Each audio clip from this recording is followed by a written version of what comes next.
At a family dinner, they told me I was homeless. That same night, I checked into the most expensive hotel in the city, all by myself. The words still burn in my throat when I remember them. Today, I'm going to tell you something I never thought I would. And if, for just a second, this sounds familiar to you, I only ask that you hit the like button and subscribe. It will help me keep sharing my story. My name is Catherine Hope Miller. I'm 67 years old.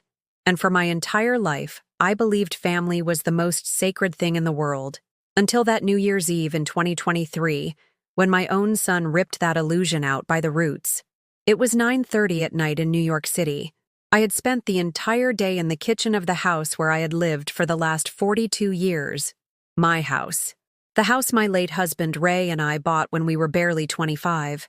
With him working construction and me cleaning offices at night, I had prepared a slow-cooked brisket, just like every New Year's Eve, the same dish my mother used to make, that her mother had taught her. The potatoes were perfect, the carrots tender, and the brisket had that perfect savory crust that my son, Stephen, loved so much when he was a boy. I had set the table with the embroidered tablecloth my mother-in-law gave me when I got married, an ivory-colored cloth with blue flowers that I only used on special occasions. I had put on my olive green dress, the one Ray had bought me at Macy's for our 30th anniversary. That dress still fit perfectly and made me feel elegant. I had done my makeup carefully, using the coral lipstick I saved for holidays. The table was perfect. I had even bought a nice bottle of Napa Valley Cabernet. I sold my last gold ring, the one Ray gave me when Stephen was born, just to afford it. I wanted everything to be special. I wanted my family to feel loved, cared for, the way I had always tried to make them feel. We were all sitting there. My son Stephen, 45, in the gray suit I had ironed for him that very morning. His wife, Patricia, always impeccable with her perfect nails and blonde hair fresh from the salon. My two grandchildren, Alex, 16, who never looked up from his phone, and my little Lucy, 11, the light of my life. My sister-in-law Carol, Ray's sister, was also there, and I had even invited Maria, the neighbor from the 4th floor, because I knew she'd be spending the night alone. I felt proud. My family, all together. My table, full of food. My home, full of life. But then, just as I was serving dessert, a homemade cheesecake I had started at 6 in the morning, my son placed his napkin on the table and looked at me with cold eyes I didn't recognize. "Mom," he said, his voice strangely calm, as if he were talking about the weather. "Patricia and I have been talking. This house isn't yours anymore. You're no longer part of this home." The world stood still. The clinking of spoons against plates fell silent. The murmur of the TV in the background vanished. Even the ticking of the wall clock, the one that had belonged to my parents, became deafening. I looked around the table, searching for a reaction, a sign of surprise, a word of defense, but everyone's eyes were glued to their plates, as if they had rehearsed this moment, as if they all knew, except me. "It's nothing personal, Mom," Stephen continued, calmly cutting his slice of cheesecake. "But we need our space now. You have your pension. You can manage. You're not a kid anymore." Patricia nodded without looking up. My sister-in-law Carol fiddled nervously with her ring. Maria looked uncomfortable but said nothing. And then, my granddaughter Lucy, my sweet Lucy, who used to curl up with me on the sofa to watch daytime soaps, lifted her angelic face and asked with the cruel innocence of a child, "Grandma, can't you go to one of those places for old ladies? Like my friend Sophia's grandma. She doesn't bother anyone anymore." Bother. The word pierced me like a rusty knife. I felt as if my whole body had turned to glass and had just shattered. 42 years in this house. 42 years caring, cooking, cleaning, worrying. 42 years being the pillar that held this family up. And now I was a bother. I just sat there, still wearing my flowered apron, the same one I'd had for 20 years, feeling the cheesecake melt in my mouth with no taste at all. The memories started hitting me like furious waves. Stephen as a little boy, sick with a fever, sleeping in my arms all night. Patricia coming home crying when she lost her first job, and me comforting her with hot soup and kind words. Sunday mornings making pancakes for my grandkids, seeing their happy faces as I sprinkled them with powdered sugar. All of it, apparently, no longer mattered. I stood up from the table very slowly, as if I were a 90-year-old woman. No one asked where I was going. No one tried to stop me. I only heard Patricia mutter something about, "It's about time," as I walked toward my bedroom. With trembling hands, I took off the green dress and put on my brown coat. The same one I'd been wearing for 5 winters because there was never money for a new one after paying all the household bills. I grabbed my black leather purse, the one Ray had given me 15 years ago, which I still cherished because it was the last beautiful thing he gave me before he died. I went back to the dining room. They were all still eating as if nothing had happened, as if I had never existed. "I'm leaving," I said simply. Stephen looked up for the first time. "Where are you going at this hour, Mom? It's almost midnight." "To find my home," I answered. And I walked out of my house, what had been my house, closing the door with the same care a woman closes the coffin of everything she ever loved. I stepped out onto the Queen Street, and the January cold hit my face like a slap. The holiday lights still hung from the trees, mocking my misery with their cheerful colors. People walked past me, laughing, drinks in hand, celebrating the arrival of the new year. I was a ghost, walking through their happiness. I hailed a cab. The driver, an older man with a graying mustache, looked at me in the rearview mirror. "Where to, ma'am?" I was silent for a few seconds. Where could I go? I had no living siblings nearby. My parents had passed away more than 10 years ago. My few friends lived far away or I'd lost touch. "Take me to the most expensive hotel in Manhattan," I said, my voice unfamiliar even to me. "I don't care what it costs." The driver gave me a strange look, but started the car without another question. As we crossed the bridge into the city, my mind began to replay memories, as if the pain had unlocked a drawer I'd kept shut to avoid more suffering. I remembered when Stephen was 8 and broke his arm playing baseball at school. Ray was on a construction job upstate and couldn't get back.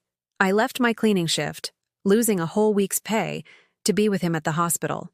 I stayed up for 3 straight nights because he had nightmares and would only calm down if I was there, stroking his hair. I remembered when Patricia came to our house 15 years ago, pregnant with Alex, crying because her parents had thrown her out for getting pregnant out of wedlock. I took her in like my own daughter. I prepared the guest room for her, bought her maternity clothes with the savings I'd set aside to fix the leaky roof. I remembered the nights I stayed up with my grandkids when they were babies so Patricia could rest. Alex was a colicky baby, and I'd take him to the kitchen, make him warm milk, and sing him the same lullabies I had sung to his father. I remembered the years after Ray died, when I was completely alone but kept the house running so Stephen and his family would have a stable place to live. My widow's pension barely covered my own food, but I bought groceries for 5, paid the electricity, the gas, the water. When something broke, the washing machine, the fridge, the water heater, I used my meager savings to fix it. I remembered the times I went without dinner so there would be enough for everyone.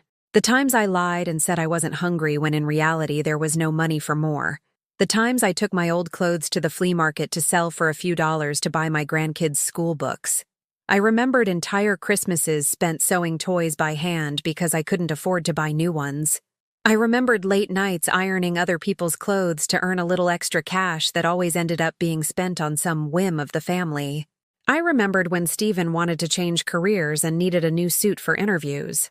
I sold my mother's pearl necklace, the only valuable memory I had left of her, so he could buy one at a department store. I remembered when Patricia wanted to take a cosmetology course, but it cost $1,000. I took out a loan that I was still paying off, at 67 years old, with $100 deducted from my pension check every month. I remembered when Alex wanted a mountain bike for his 14th birthday. It cost $500. I worked afternoons cleaning stairwells in apartment buildings for 3 months, dragging my arthritic knees up endless flights of stairs, just to be able to give it to him. I remembered when Lucy wanted to go on a school trip to Washington, D.C. $200 that I didn't have. I sold my gold earrings, the ones Ray gave me when we got engaged, so my granddaughter wouldn't be the only one left behind while her classmates traveled. Each memory was like a dagger twisting deeper into my heart. How was it possible that all of that had been forgotten? How was it possible that 40 years of unconditional love could be erased with a single sentence? The taxi pulled up in front of the Plaza Hotel. A doorman in a gold-trimmed uniform opened my door. "Good evening, ma'am." No one had treated me with such courtesy in years. I walked into the lobby and felt small and invisible. Everything was gleaming marble, crystal chandeliers, cream-colored leather sofas. The receptionist, a young woman with a perfect smile, looked at me without judging my old coat or my worn-out shoes. "How may I help you?" "I need a room, the best you have available." She typed on her computer. "I have a junior suite on the 10th floor. It's $800 a night." $800. More than I spent on groceries in a whole month. But I opened my purse, took out my debit card, the one I never used because I always paid for everything in cash, and handed it to her.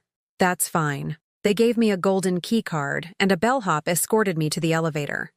In the elevator's mirror, I saw myself for the first time that night. My eyes were red and swollen. My lipstick was smeared. My hair was a mess from the wind. I looked exactly like what I was, a broken woman. The room was larger than my bedroom back home.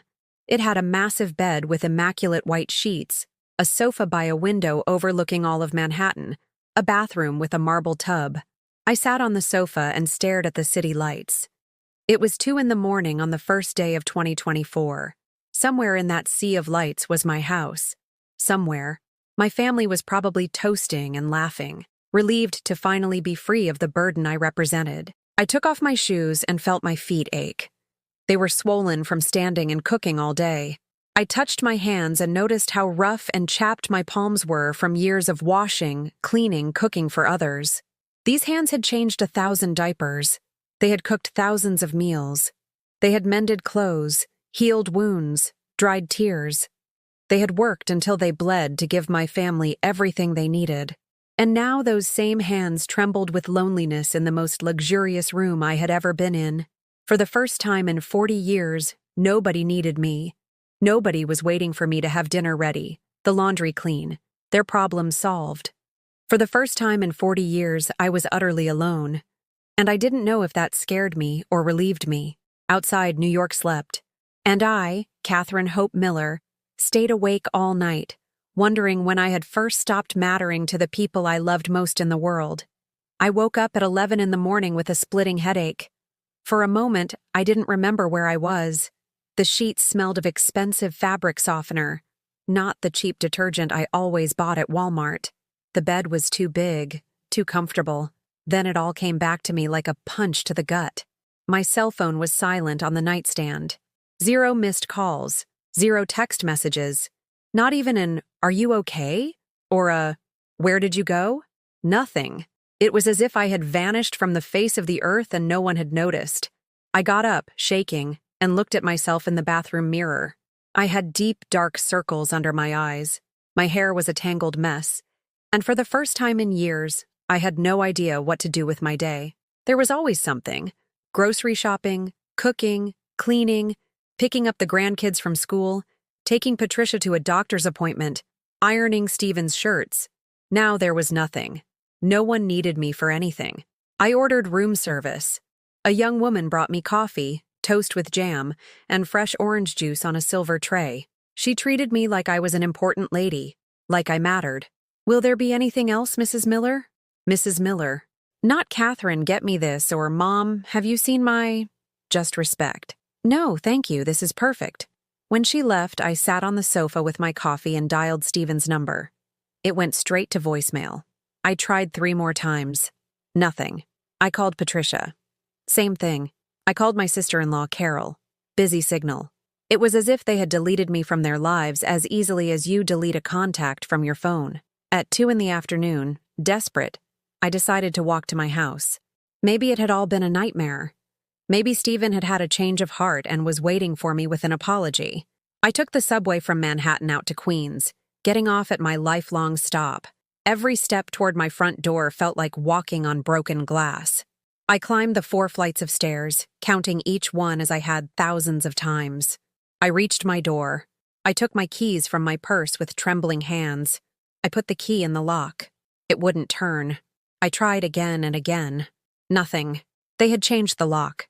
In less than 12 hours, they had erased even my right to enter the house where I had lived for 42 years. I rang the doorbell. I heard footsteps. Patricia's voice from inside. "Who is it?" "It's me. Catherine." Silence. "Patricia, it's me. Open the door." "Stephen's not here. Come back another day." Another day. As if I were a door-to-door salesperson or a charity worker. "Patricia, please. I need to talk to you." "There's nothing to talk about, Catherine. It's all been decided." I stood there on the landing where I had greeted my neighbors every morning for decades, feeling like an intruder in my own life. The door to the apartment across the hall opened. Rose, my neighbor for as long as I could remember, came out. The woman who constantly asked for favors, who borrowed sugar, who cried on my shoulder every time she fought with her husband. She looked at me with a mix of pity and discomfort. "Hello, Catherine." "Hello, Rose. Did you know they were changing the lock?" She looked away. "Look, Catherine, I don't get involved in family business, but Stephen came this morning with a locksmith. He said it was for security. Security. Security against his own mother. And you didn't think that was strange?" "Oh, honey, what do I know? Young people these days do things you just don't understand." Young people. My son was 45 years old. "Rose, I've lived here for 40 years. 40 years being your neighbor, lending you whatever you needed." Yes, I know. But look, Catherine, I have my own problems. I can't be getting into—" She didn't finish the sentence. She went back into her apartment and closed the door. Another door slammed in my face. I walked down the stairs like a zombie and sat on a bench in the park across the street. The park where I had taken my grandkids to play when they were little.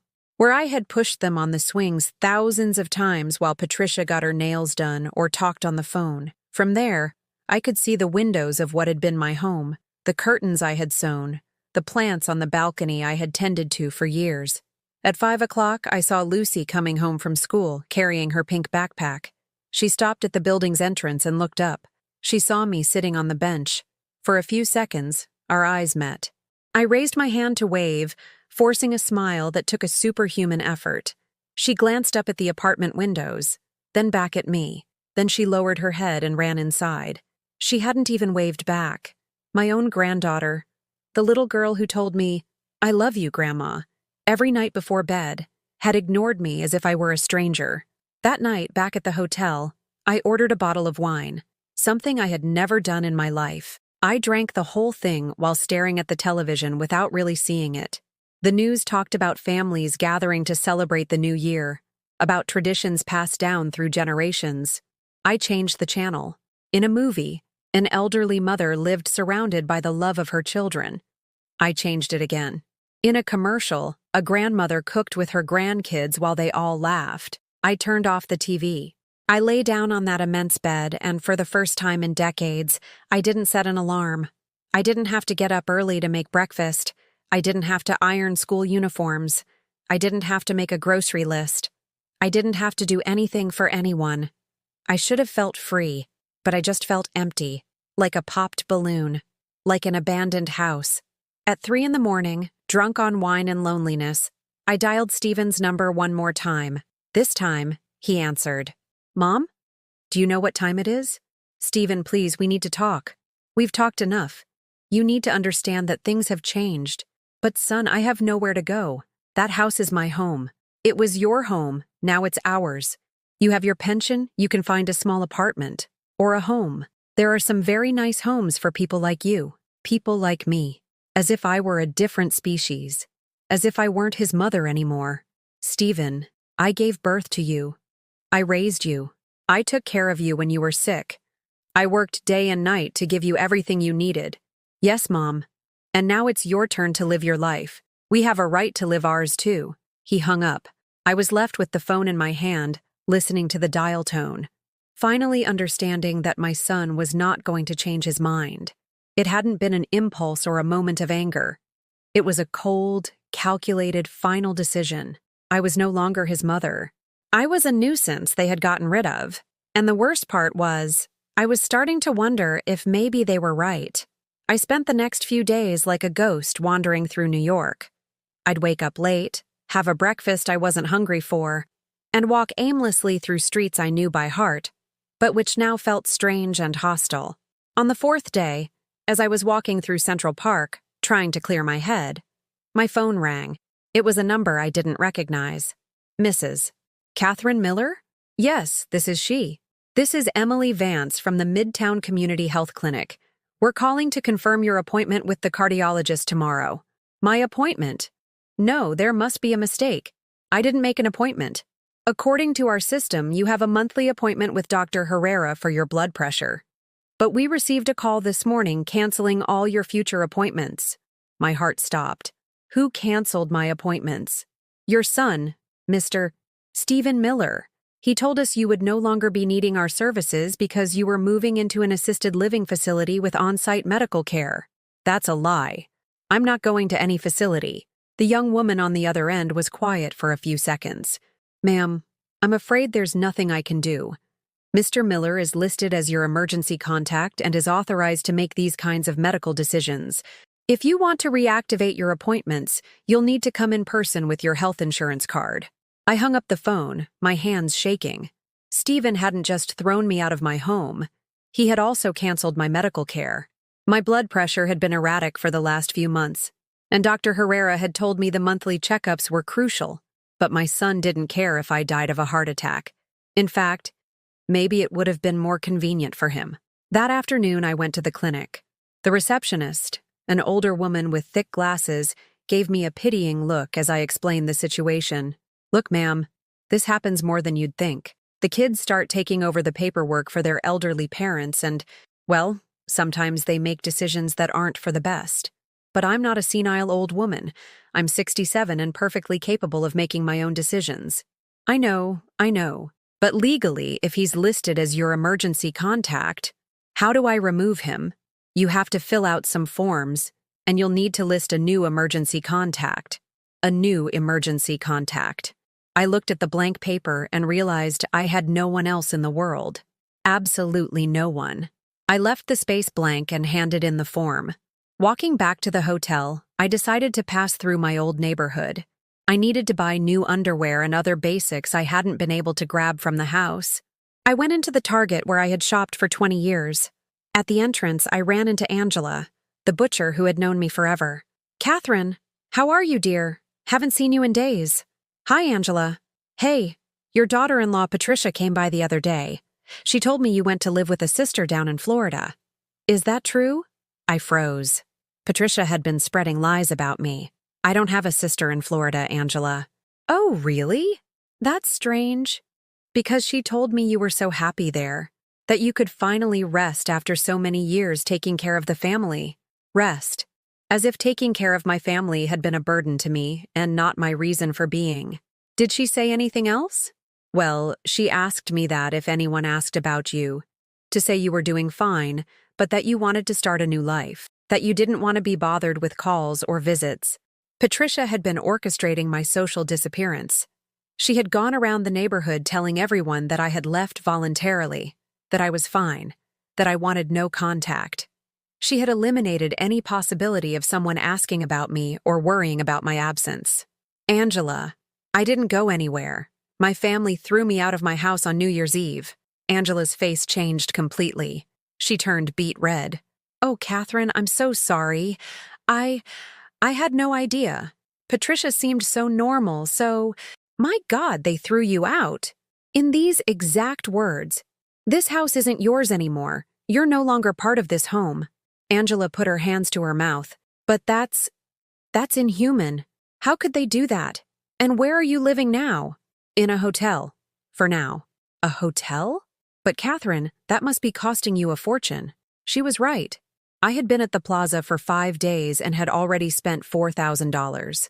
My widow's pension was $800 a month. At this rate, I'd be broke in less than 2 weeks. That night, alone in my hotel room, I scribbled some numbers on a paper napkin. If I kept this up, I had enough money for maybe 10 more days. After that, I'd have to find a cheap motel, or, God forbid, one of those state-run homes where they put old people who have no family, or who have family but have been abandoned like dogs. I was about to go to bed when I remembered something. A conversation I'd had with Ray a few months before he died. He had gone to the bank without telling me and came back with some papers. Kathy, he had said, I opened a savings account just in your name. Something small, so you can save whatever you can. What for, Ray? We already have the joint checking account, just in case something happens to me one day and you need your own money. Or in case you decide you want to buy something nice for yourself without having to ask anyone's permission. I had laughed. Who am I going to ask for permission? We're husband and wife. I know, but you never know what life will throw at you. Promise me you'll put what you can in there. Even if it's just $20 a month. I had promised. But after he died, I completely forgot about that account. All the paperwork from the bank, the pensions, the insurance, it had all been so overwhelming that many things had slipped my mind. I dug through my purse until I found my old wallet. Behind the photos of my grandkids was a small yellowed card I hadn't touched in years. Bank of America. A savings account in my name. The next day, shaking with nerves, I went to a branch on Park Avenue. I explained the situation to the manager, a bald, elegant man who looked surprised when I gave him the account number. Mrs. Miller, could you give me one moment? He went to check something on his computer. He came back 5 minutes later with a strange expression. Ma'am, do you know how much money is in this account? I have no idea. My husband opened it before he died 10 years ago. I assume there's very little. The man looked at me over his glasses. Mrs. Miller, there is $103,000 in this account. My world tilted. I'm sorry, what did you say? Your late husband was depositing money into this account for years. Small amounts, but consistently. And with the accrued interest, there is now $103,000. I had to sit down. My legs wouldn't hold me. Ray had been saving in secret. For years, he had been putting money aside to make sure I would be protected. As if he had known that one day I would need it. As if he had known that the family for whom we had sacrificed so much would abandon me when I was most vulnerable. Can I withdraw money from this account? Of course, ma'am. It's yours. Completely yours. I walked out of the bank with $50,000 transferred to a new checking account, and a strange feeling in my chest. It wasn't exactly happiness. It was something deeper. It was the feeling that Ray, wherever he was, had just wrapped his arms around me one last time, and for the first time in days, I truly smiled. With Ray's money in my account, everything changed. Not just financially. Something inside me that had been dormant for years woke up. I checked out of the Plaza Hotel that same morning, not because I couldn't afford it, but because I no longer needed to prove anything to anyone, not even to myself. I found a small but bright apartment in the West Village, a third-floor walk-up with one bedroom, an open-plan kitchen, and a living room with big windows overlooking a tree-lined square. It was $2,000 a month, and I rented it immediately. For the first time in my life, I signed a lease with only my name on it. Catherine Hope Miller. Not wife of, not mother of, just me. The real estate agent asked for references and proof of income. I showed her my bank statement. She didn't ask any more questions. For the first few days, I dedicated myself to turning that empty space into a home. But my home. I bought furniture that I liked, not what was practical for a large family. A 2-seater navy blue sofa. A small light wood dining table. A queen-sized bed with white sheets and a brightly colored quilt. I bought plants. Lots of plants. Geraniums for the windowsill. A ficus for the corner of the living room. Herbs for the kitchen. The apartment smelled of damp earth and new life. One afternoon, as I was watering my plants, the doorbell rang. For a moment, my heart leaped. Was it Stephen? Had he come to apologize? But when I opened the door, I found a woman my age, with gray hair tied back in a ponytail and a warm smile. Hi, I'm Carol, your neighbor from across the hall. I saw you moving in and wanted to welcome you to the building. Thank you. I'm Catherine. Would you like some coffee? I just made a fresh pot. It had been so long since anyone had invited me to do anything without asking for a favor in return that I was speechless for a few seconds. I'd love that. Her apartment was similar to mine, but filled with books, paintings, and photographs. You could tell she had lived there for many years, but it didn't feel like a museum. It felt alive. Do you live alone? I asked as she prepared the coffee. Yes, for 5 years now. My husband died of cancer and my kids live in California. They visit now and then, but you know how it is. They have their own lives. She said it without bitterness. like someone who accepts things as they are. What about you? Do you have family? The question caught me off guard. How could I explain that I had a family, but they had discarded me like an old piece of furniture? I have a son, but we're going through a difficult time. Carol nodded without asking more questions. You could tell she was a woman who understood that sometimes families hurt more than strangers. Well, you have a neighbor now if you ever need anything. And on Tuesday afternoons, we have a book club here in the building. In case you're interested, a book club. I hadn't read a book that wasn't a recipe book or a celebrity gossip magazine at the hairdresser's in years. I don't know if you don't have to decide now, just putting it out there. Next Tuesday, we're starting Like Water for Chocolate, a beautiful novel about a woman who finds her strength through cooking. That night, I ate dinner alone at my new table, with a dish I had cooked just for me, a simple omelet with herbs from my plants. Simple but delicious. I didn't have to ask anyone what they wanted for dinner. I didn't have to cook for 5 people. I didn't have to wash mountains of dishes. For the first time in 40 years, I ate dinner in silence without feeling lonely. After dinner, I picked up my phone. I had 3 missed calls from an unknown number. When I looked it up online, I saw it was from a property management firm. I dialed the number. Good evening. Is this Mrs. Catherine Miller? Yes, it is. My name is James Peterson from Peterson & Associates. We've been trying to reach you. We need to discuss some properties that are in your name. Properties? There must be a mistake. I don't own any properties. Ma'am, according to our records, you are the owner of a commercial retail space in Soho and a small apartment in upstate New York, both inherited from your parents. Your son contacted us a few days ago asking about the process to sell them. My world stopped again. My son wants to sell my properties? Well, he presented himself as your legal representative. He said you were ill and that he was handling your affairs. But we need your personal signature for any transaction. Mr. Peterson, I am perfectly fine, and my son is not my legal representative for anything. Those properties are mine, and no one can sell them without my consent. Of course, ma'am. Could you stop by our offices tomorrow? I believe we need to clarify a few things. I hung up the phone, feeling a mix of rage and sadness that burned in my chest. Stephen hadn't just thrown me out of my home. He had also tried to sell my properties behind my back, posing as my representative and claiming I was sick. What else had he done in my name without my knowledge? The next day, I went to the firm's office. James Peterson was a man in his 50s, with an honest face and polite manners. Mrs. Miller, I'm glad to see you looking so well. Your son led us to believe you were having memory problems and couldn't care for yourself. As you can see, I'm perfectly fine. What properties are these exactly? He showed me the documents.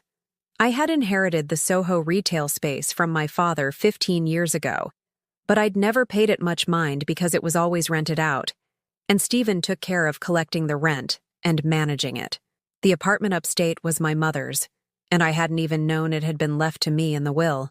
The retail space generates about $2,000 a month in income, and the apartment is rented for $800 a month, Mr. Peterson explained. Your son has been collecting these rents for years. $2,800 a month that was mine, and Stephen had been pocketing it without telling me. For how long? According to our records, since your mother passed away in 2015, 8 years. I did the math in my head. Over $250,000 that belonged to me, that my son had been stealing from me for 8 years. I want all income from these properties to be deposited directly into my bank account from now on, I said, with a firmness that surprised even me. Of course. And ma'am, are you planning to file a complaint regarding the improperly collected funds? The question hit me like a hammer. Press charges against my own son for theft? Take him to court? I need to think about it. I understand. But please know you have the right to reclaim all of that money, plus interest. I left the office with my head spinning. Stephen hadn't just kicked me out. He had been robbing me for years. All the money I could have used to make repairs on the house, to buy myself decent clothes, to have a small indulgence now and then, he had been keeping for himself, while I was ironing other people's clothes to earn a few extra dollars. My own son was stealing $2,800 from me every month. While I was selling my mother's jewelry to pay for his family's whims, he had my money sitting in his bank account. That afternoon, for the first time in my life, I walked into an expensive clothing store. I bought an elegant blue dress, a pair of comfortable but beautiful shoes, and a new coat. Not because I needed them, but because I could afford them. I tried everything on at home, in front of my bedroom mirror, and I saw a different woman. This wasn't the Catherine who had lived for 40 years as someone else's shadow. This was a woman who had a right to exist for herself. That night, I signed up for Carol's book club. It was time to start living my own story. I had been living in my apartment for 3 weeks when I decided it was time. Time to look my son in the eye and tell him everything I had discovered, everything I had kept silent about for years. The previous Tuesday, at the book club, we had discussed Tita, the protagonist of Like Water for Chocolate, a woman who had spent her entire life serving others until one day she woke up and decided to live for herself. Sometimes, Carol had said as we shared tea after the discussion, we have to walk through fire to realize we're not being burned. We're being forged. Her words had stayed with me all week. That Thursday morning, I woke up early, took a long, calm shower, and put on my new blue dress.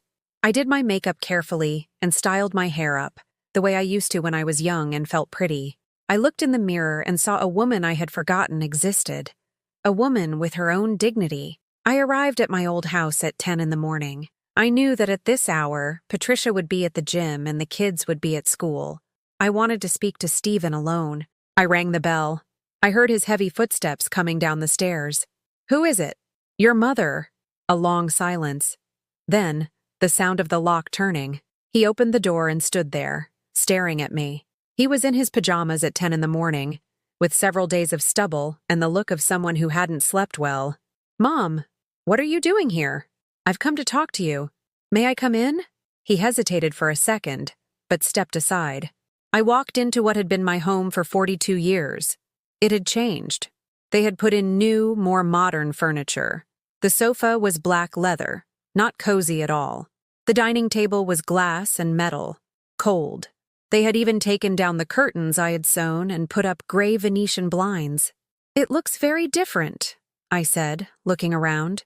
"Yeah, well, Patricia wanted to update things a bit. With my money." "What?" I sat on the new sofa without being invited. I crossed my legs and looked him directly in the eye. "I've been to the property manager, Stephen. I know about the properties." His face fell completely. He went pale as if he'd seen a ghost. "Mom, I can explain." "I'm listening." He sat on the far end of the sofa, as if he needed physical distance to find the words. "It's just, well, you never took care of that stuff. Dad asked me before he died to handle all the paperwork. It was just easier for me to manage it." "Is managing it keeping $2,800 a month that belongs to me?" "I didn't keep it. I used it for household expenses, to support you, to pay for food, electricity, water. To support yourself, you mean? Because I paid my share of everything with my pension." "Mom, don't be like this. The whole family benefited." "I'm not just the family, Stephen. I'm your mother." I stood up from the sofa. I was trembling, but not with fear, with rage. "Do you know what I realized?" I said, my voice eerily calm. "That during these 8 years while you were keeping my money, I skipped dinner more than 100 times so there would be enough food for everyone. Do you know how many times I sold my belongings to buy presents for your children while you had my money in your account?" "Mom, don't call me Mom. Mothers are respected, cared for, loved. You have treated me like an unpaid housemaid for years." Stephen stood up too. For the first time in my life, I saw him for what he really was. A middle-aged man who had been living like a parasite off his widowed mother. "Look, Mom, it's not that big of a deal. You were living here rent-free, eating for free. This house is mine." "What?" I took the papers I had brought with me out of my purse. "This house has been in my name since your father and I bought it. I never gifted it to anyone. I never signed over the deed. You have been living in my house rent-free for 10 years. I handed him the papers. He read them, his eyes growing wider and wider. "But," I thought, "you thought wrong. This house is mine. The rent you've been collecting is mine. And now, I want you to pay me back every cent you owe me." "What?" "But I don't have that kind of money." "Then you'll have to find it, or go back to working more hours, or sell that new car you bought last year with my money." Stephen collapsed onto the sofa. his head in his hands. I can't do that. I have expenses. I have the mortgage on the condo. What condo? He realized he had said too much. It's just, Patricia and I bought a small condo in Florida last year. With my money? Well, partly. I stayed quiet for a few seconds, processing all of it. My son had been living in my house for free, spending my money on luxuries, buying beach condos, while I denied myself dinner and sold my mother's jewelry to pay his family's expenses. Stephen, I said with a calm that astonished me, you have two options. Either you pay back all the money you have stolen from me these past 8 years, or I report this to the police and have you evicted from my house immediately. You can't do that. We're your family. My family would have asked if I needed help when they saw me alone and grieving after your father died. My family would have included me in decisions about my own money. My family would not have thrown me out of my house on New Year's Eve like a dog. I walked to the door. You have 1 week to decide, Stephen. 1 week to show me if you want to remain my son or if you'd rather remain a thief. Mom, wait. I turned. What? We can fix this. We can talk. We've already talked. Now it's time for action. But what if I can't get all the money? Then you'll have to sell the condo in Florida, or get a loan, or work more. Just like I have my entire life. I opened the door and turned back one last time. Oh, and Stephen, the next time you go around telling people I'm sick or that I can't take care of myself, remember that I have all the documents that prove otherwise, and a lawyer who is very eager to take this case to court. I walked out of my former house and closed the door softly. There were no shouts, no tears, no drama, just the serene dignity of a woman who had finally learned to value herself. I walked to the park across the street and sat on the same bench where I had collapsed weeks before. But this time, I didn't feel broken. I felt free. For the first time in 40 years, I had stood up for myself. I had set boundaries. I had said no to someone who had been using me. And the sky hadn't fallen. The world hadn't ended. A new life had simply begun. My phone rang. It was Carol. Catherine, how did it go? Better than I expected. Feel like grabbing a coffee so you can tell me all about it? I would love that. And for the first time in years, I had someone who wanted to hear my story without judgment, without asking for anything in return, just because she cared about me. That was real family. The days following the confrontation with Stephen were strange. It was as if I'd been living underwater for years and had suddenly broken the surface, taking my first breath of fresh air. I woke up Friday morning without the knot in my stomach that had been my constant companion for weeks, without that sense of dread, waiting for the other shoe to drop. For the first time in decades, my day belonged entirely to me. I had a quiet breakfast in my kitchen, the radio playing softly, listening to a program about gardening. Afterward, I watered my plants and watched for a while as the sun streamed through the windows, creating tiny rainbows in the water droplets on the leaves. At 11, the phone rang. It was Stephen. Mom. Yes. I've been thinking all night about what we talked about yesterday. Good. And, you're right, I've treated you horribly. I waited in silence. I had learned that sometimes silence says more than words. Patricia and I have talked. We're going to sell the condo in Florida. And I'm going to find a part-time job in the evenings so I can pay you back, little by little. How long do you need? A year. Maybe a year and a half. All right. But I want you to sign a document acknowledging the debt and the payment plan. Yes, of course. And Stephen? Yes? This doesn't mean we go back to how things were. This means you're starting to act like a responsible adult.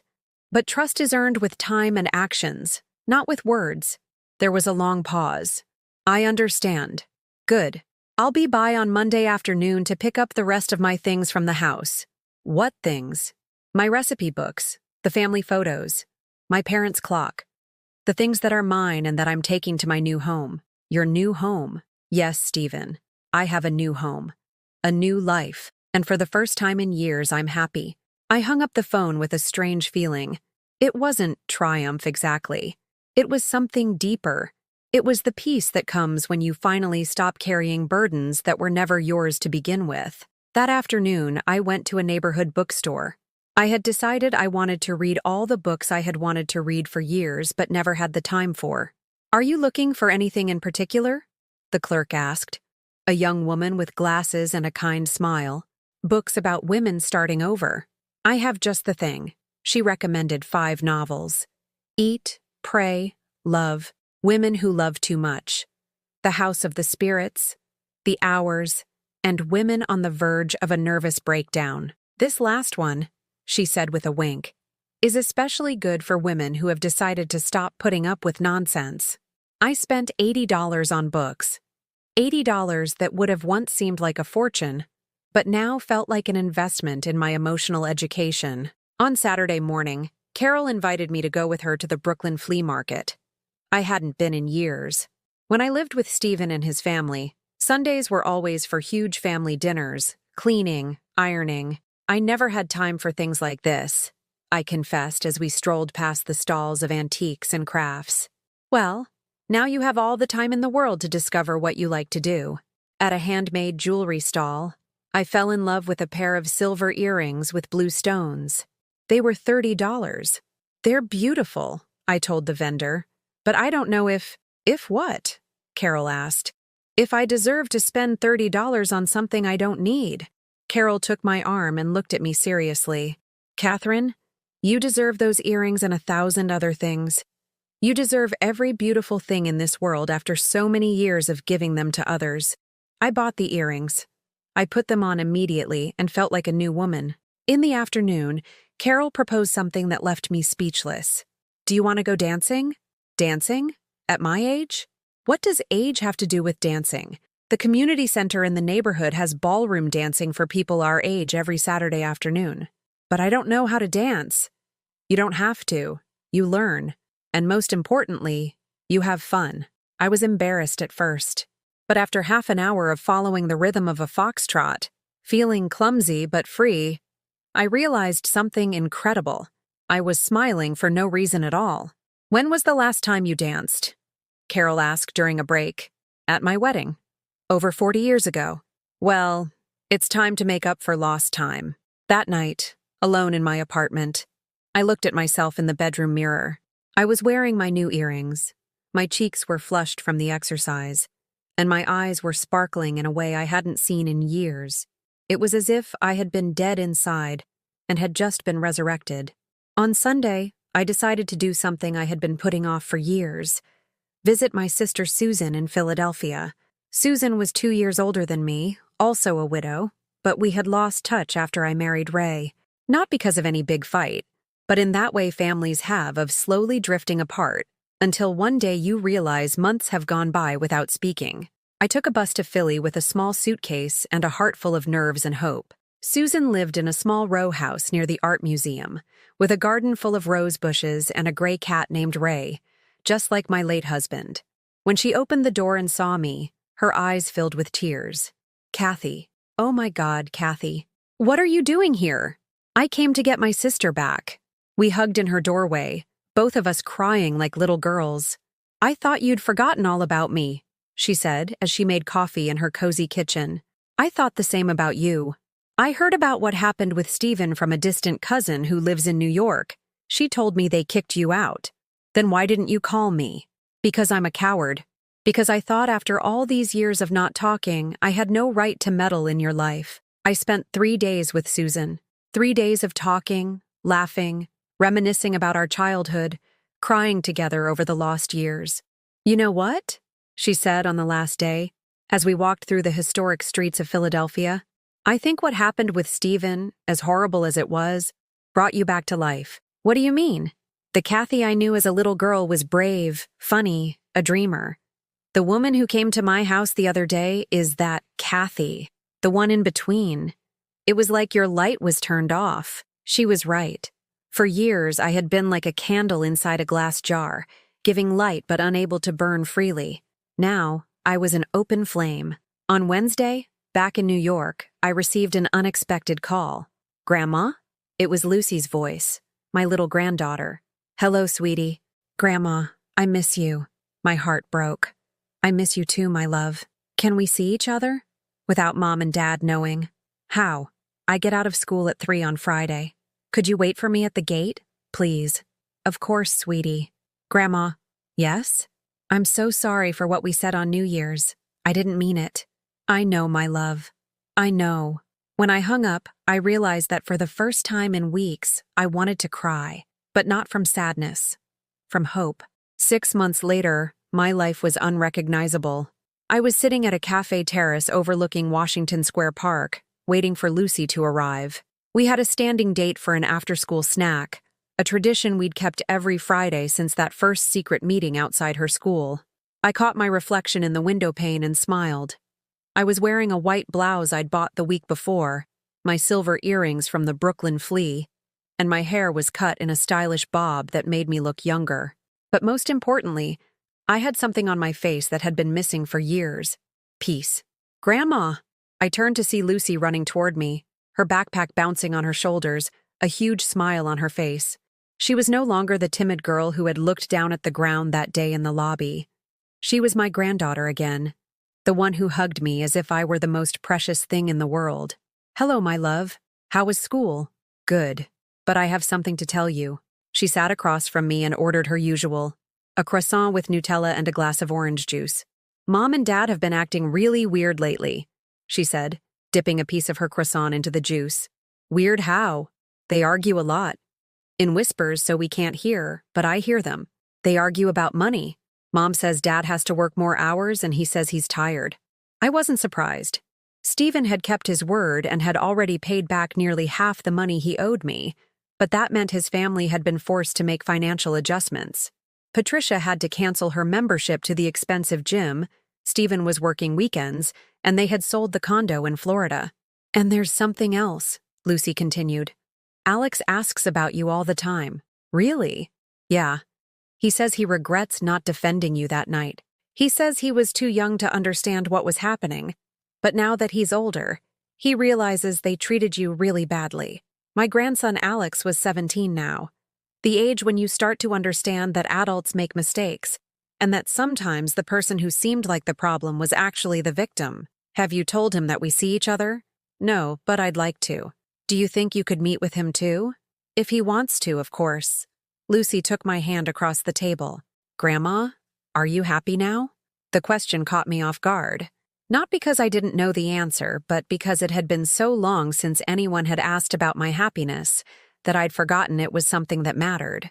Yes, sweetie, I'm very happy. I can tell.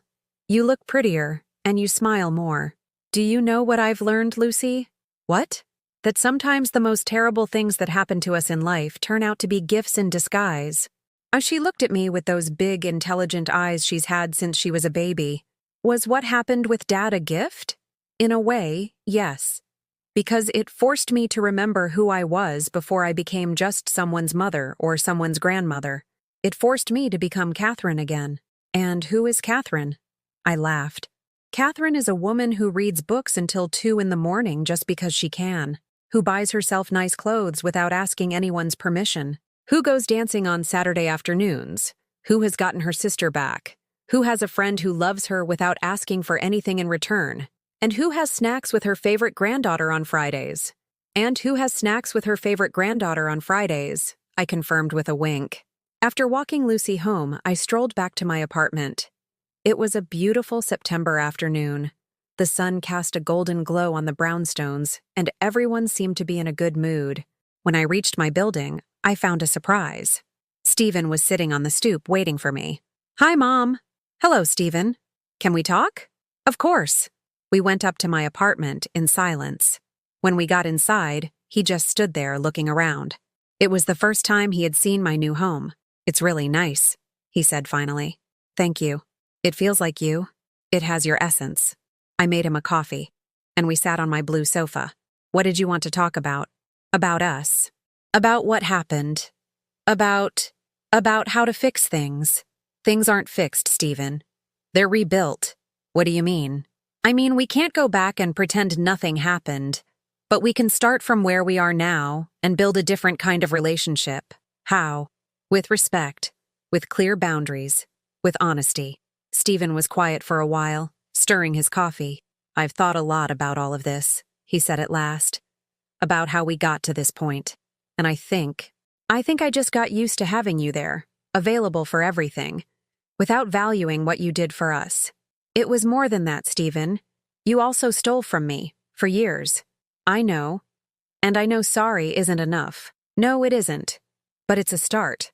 Do you think you'll ever be able to trust me again? The question hurt, but not because it was cruel. It hurt because I saw in his eyes the little boy he had once been, the son I had raised with so much love, and I realized that he had lost so much in this process too. I think trust is like a plant, I told him. If you water it every day, it grows. If you neglect it, it dies. You neglected it for years. Now, if you want it to grow again, you have to water it every single day. How? By keeping your promises. By treating me like an adult who deserves respect. By including me in decisions that affect me. By being honest with me. And if I do that, if I prove that I've changed, then maybe with time we can have a relationship between two adults. Not like before, but something new, something better. After Stephen left, I spent some time on my fire escape, watering the plants in my window boxes. The sun was setting, and the city looked beautiful from my window. I thought about everything that had happened in the last few months. About the broken woman who had walked out of that house on New Year's Eve, and the strong woman she was now. About the family she had lost, and the friends she had gained.